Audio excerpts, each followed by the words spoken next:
Hello mga mare! Welcome sa aking mini vlog. So guys, kakauwi ko lang galing trabaho. Ngayon nag-iisip ako kung anong uulamin namin. So naisipan ko magluto ng sinigang na isda. Oo, sinigang na isda. So meron ako dyan sibuyas, bawang, kamatis, pechay at isda. So hihiwain ko lang ng ganyan. So nahiwa na, ilalagay lang natin ito sa kasirola na maliit. So, maliit lang yung kasirola namin kasi good for 2 to 3 person lang yung kasirola namin. So, samahin muna natin lahat ng mga ingredients. O, diba? Meron dyan sibuyas, bawang, kamatis. Isama mo na lahat, pati sama ng loob mo, charis. After mo magpagsama-sama lahat, pati yung isda, isama mo na, nahiya ka pa. Charis. And guys, sama natin pati yung isda. Ayan guys, alam nyo ba yung isda ay 4 na piraso yan. So, inati-hati ko lang sa gitna para may tipid tips na naman kayong matututunan sa akin. Yan, hinati ko yan sa isda kasi malaki, 'di ba? So, hindi kakasya sa kaserola namin kasi mini kaserola lang po yan. So, nilagyan ko lang dyan ng asin at saka paminta. O, 'di ba? Walang gaanong ingredients. So, makakapagluto kayo ng walang gaanong ingredients. So, yan guys. Syempre, paano ba maluluto yan kung hindi natin sisindihan yung kalan? O, 'di ba? Sindihan mo lang yung kalan, takpan, and then magantay ka lang ng ilang minuto. Tapos, buksan. O, 'di ba? Kung ganyan na siya, kumukulo-kulo na yung dugo ko, charis.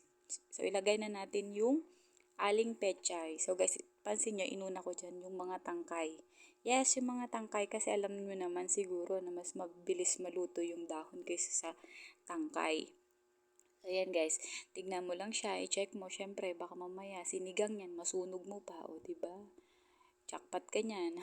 So ayan guys, nag-translucent. No? Translucent! Yan guys, nagkulay puti na siya, charis. So dagdagan mo siya ng tubig. Kasi nga sinigang, 'di ba? May sinigang bang tuyo? 'Di ba wala? Char. Ayan guys. So, hindi ako nakontento sa tubig niyan, guys. Tapos tinikman ko, maalat. So, dinagdagan ko ulit ng tubig. So, kayo naman tansya kung anong gusto nyong lasa, yung matabang ba or maalat pa. So, back to niluluto. Ayan guys, meron akong dahon na matanda na yata yun. So, tinanggal ko kasi gusto ko fresh. Charis. Ayan guys, dip-dip mo lang si aling pechay. Yun na yung dahon. So, ayan na. Kumukulo na ng kumukulo.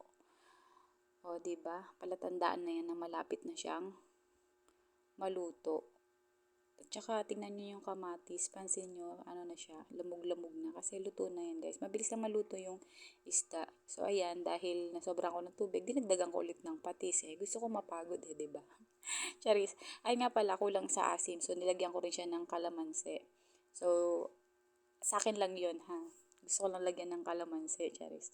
Para at least, di na ako gagamit ng sinigang mix. So, tinatamad na akong bumili ng sinigang mix. So, yun na lang nilagay ko. So, ayan na. Ayan guys, luto na yan.